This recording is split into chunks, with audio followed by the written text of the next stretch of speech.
A obediência, ela pode apresentar um caminho muito importante na trajetória de alguém.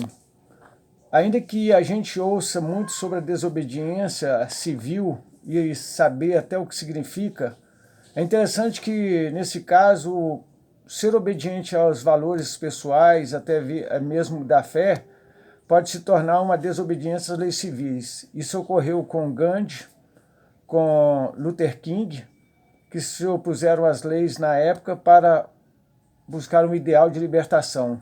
Nós temos também Pedro, quando ele é preso, perseguido pelos líderes religiosos da época devido à fé em Cristo, levado à prisão, mas solto pelos anjos e orientado, voltaram para junto dos seus e ali falaram das boas novas. Vamos entender o que é obediência. Entendendo então o significado, ser obediente tem a ver com ouvir nas escrituras. Isso há um forte ênfase em dar atenção, ou seja, a fé vem pelo ouvir. À medida que falamos da fé, a pessoa ouve e pela obediência desenvolve uma crença, um crer. No livro de Apocalipse, nós temos a Bíblia nos chamando a atenção, dizendo: quem tem ouvido para ouvir, ouça. No latim, a etimologia dessa palavra vem de aboidire, como sentido de escutar com atenção, ob, atenção, mais audire, escutar. Escutar com atenção é uma virtude que define o comportamento de quem aceita as palavras do outro e está disposto a seguir aquilo que ouve, aquilo que aprende. No hebraico, o verbo é chamar, que literalmente quer dizer dar ouvidos, ou seja, traduzindo, escutar, obedecer, obediência. No grego é upakoe, com sentido de obediência, complacência, submissão, sempre em resposta a dar ouvido a alguém, a um conselho. Este vocábulo é formado de akoe, que significa audição, escuta, atenção. Nas escrituras, ouvir vai além de simples audição, mas representa obediência, comunhão com Deus, ser orientado pela voz de Deus e ser obediente aos seus mandamentos, com uma disposição não apenas externa, mas de coração e mente, fazendo à vontade aquilo que agrada a Deus. Assim, a obediência não é apenas um cumprimento de regra, mas uma demonstração de reconhecimento, de gratidão e de amor a Deus e de confiança na sua palavra, naquilo que ela orienta, e dessa forma aplicado intimamente numa satisfação de saber que se faz aquilo que agrada a Deus. Nós temos o exemplo de Noé. Hebreus fala que ele se dispôs a ouvir as instruções de Deus e seguiu literalmente aquilo que foi orientado e que recebeu pela fé, em obediência fez aquilo que Deus queria. E essa obediência exige então fidelidade. Noé era filho de Lameque, neto de Matusalém. O nome dele significa descanso, Noé, e ele teve 3 filhos, Sem, Cã e Jafé. O mais significativo deste personagem, Noé, é que ele viveu dias em completas miséria espiritual diante do caos que havia, mas ele era um homem que se mantinha em obediência, em confiança a Deus, e viveu dias em que encontrou graças aos olhos de Deus, segundo a própria palavra em Gênesis 6:8. Esta é a forma como Deus trata conosco. Meio a tanta podridão moral e espiritual, Noé se manteve fiel e Deus o reconheceu como um homem que tinha um coração voltado para ele.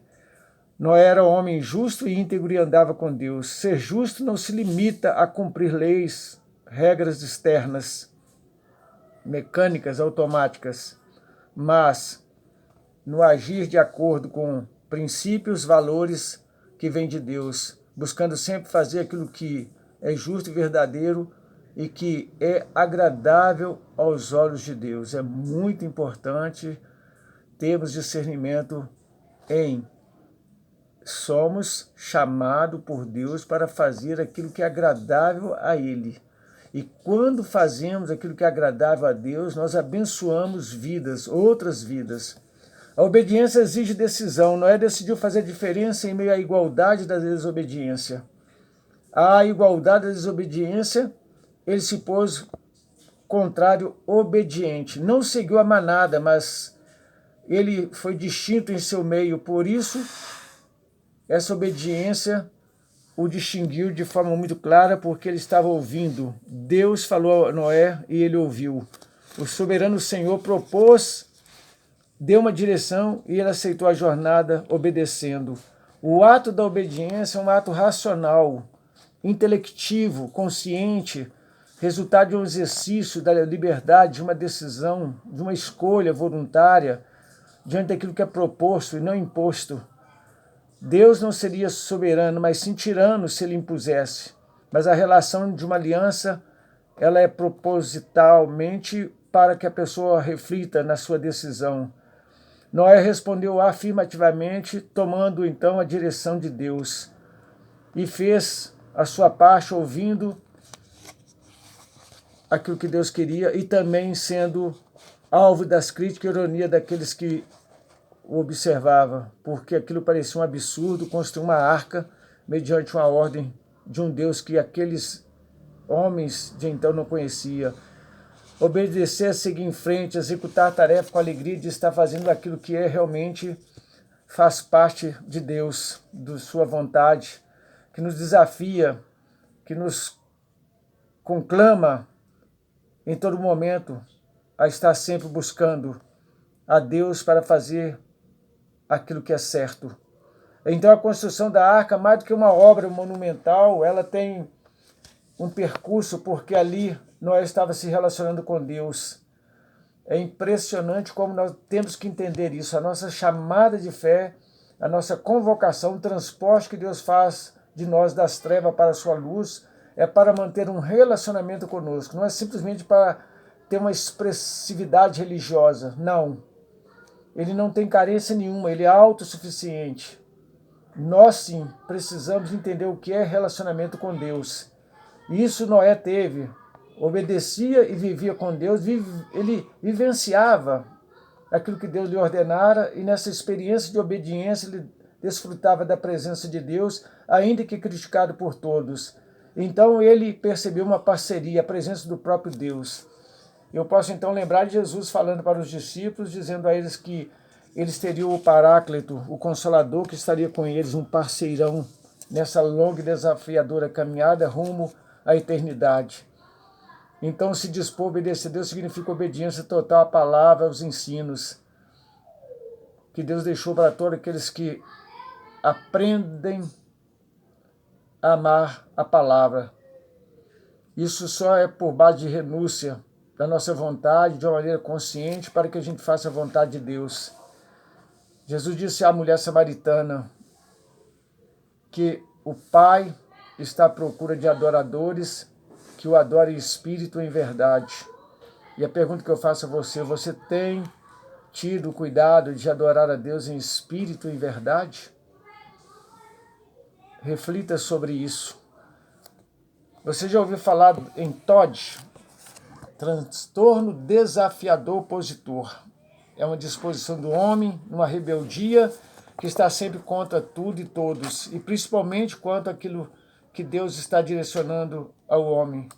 Parece que vivemos um tempo que é moda ser rebelde.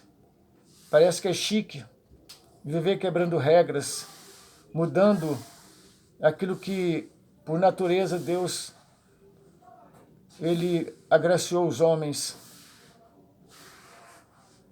E todos colocam tudo de ponta cabeça numa visão em que ela se sente essa pessoa autônoma para fazer e compreender e, sobretudo, deturpando e modificando aquilo que é precioso aos olhos de Deus e que é saudável para a humanidade.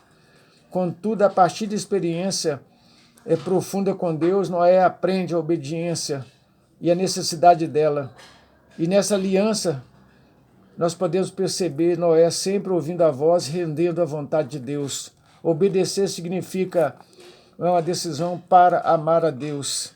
A virtude da obediência deve ser vivida em vários segmentos, diariamente, principalmente na consciência dessa relação com Deus. As Escrituras nos capacita, nos aponta, ela é um ponto de referência para nos ensinar a amar a Deus de alma, coração, entendimento. E, sobretudo, a compreensão do próximo, o outro que me constrói, aquele que me desafia. Não segundo o filósofo que diz que o outro que é o nosso inferno, não. O outro, na verdade, é a imagem e semelhança de Deus, a quem Deus tem me ensinado a amar e crescer com ele. O amor como mandamento, ele foge de um conceito simplesmente romântico, mas é uma disposição de abrir os afetos, o sentimento, acolher. É uma atitude de dedicar vontade, toda inteligência, toda razão, toda emoção, todo ser a um Deus que ama e que provou este amor por nós. Obedecer é amar ao próximo por uma decisão e numa estrutura em que nós vemos Deus se revelando que é familiar, o papel bem claro de cada um. Marido assumindo a liderança, a mulher submissa, se colocando ao lado, ajudando, e assim os filhos em obediência e honrando os pais, e a vida se prolongando, porque é um mandamento com promessa: honra teu pai e tua mãe para que te vá bem, e sobre a terra se prolongam teus dias. E os pais orientados em amor a cuidar dos filhos e preservar então aquilo que é a expressão máxima, que é a perpetuação da vida. Efésios fala de relacionamento.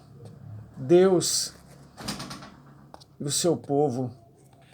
O apóstolo Paulo nos orienta a respeito de vários tipos de relacionamento, como, por exemplo, entre pais e filhos, marido e mulher, patrões e empregados, mostrando assim que existe na sociedade uma estrutura que Deus estabeleceu. Qual tem sido, então, sua compreensão quanto a isso? O homem se organiza social e politicamente, e Deus, na dimensão espiritual, te ensina a dimensão do amor e de uma vida plena em obediência, não de forma mecânica, automatizada, mas dentro de uma capacidade de decidir e determinar os comportamentos de maneira saudável, de maneira que edifica.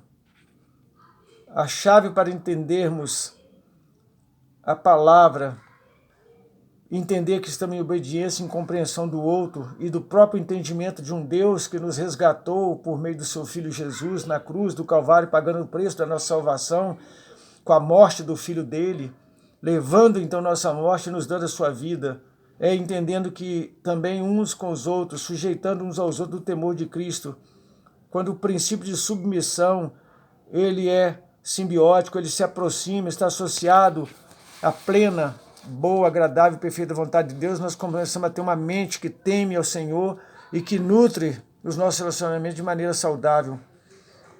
Saibamos então que o segredo para o sucesso está em submeter à vontade de Deus de forma espontânea, consciente, determinada. O sucesso é renunciar à nossa própria vontade, nossos valores e buscar os princípios bíblicos da palavra, sendo obediente em todos os momentos, não negociando com o inimigo, com o diabo, nem transgredindo aquilo que é determinado por Deus. Noé não se deixou contaminar com valores da época e fez a diferença no seu tempo. Qual que é a diferença que nós temos feito? Qual é a diferença que você tem feito? As famílias têm sido atacadas de todas as formas e precisamos estar atentos nessa orquestração maligna de um mundo que jaz no maligno para que não venha destruir aquilo que é o bem maior que Deus nos deu, que é a família. Existe um modelo de Deus para nós. E o que nós podemos fazer para contrapor esse sistema que quer destruir a família? Nós temos que tomar cuidado com o mundo do trabalho, dos negócios, a escola, tanto os outros que submetem suas vidas dentro de um ideal no mundo e esquecem do reino de Deus. E a Bíblia fala que buscai primeiro o reino de Deus e a sua justiça, e todas as outras coisas vos serão acrescentadas. Basta cada dia seu mal. É melhor obedecer do que sacrificar. Deus te convida para um relacionamento E esse relacionamento começa na sua dependência de Deus, que é uma plataforma para o sucesso, a obediência. Que Deus nos abençoe, em nome de Jesus.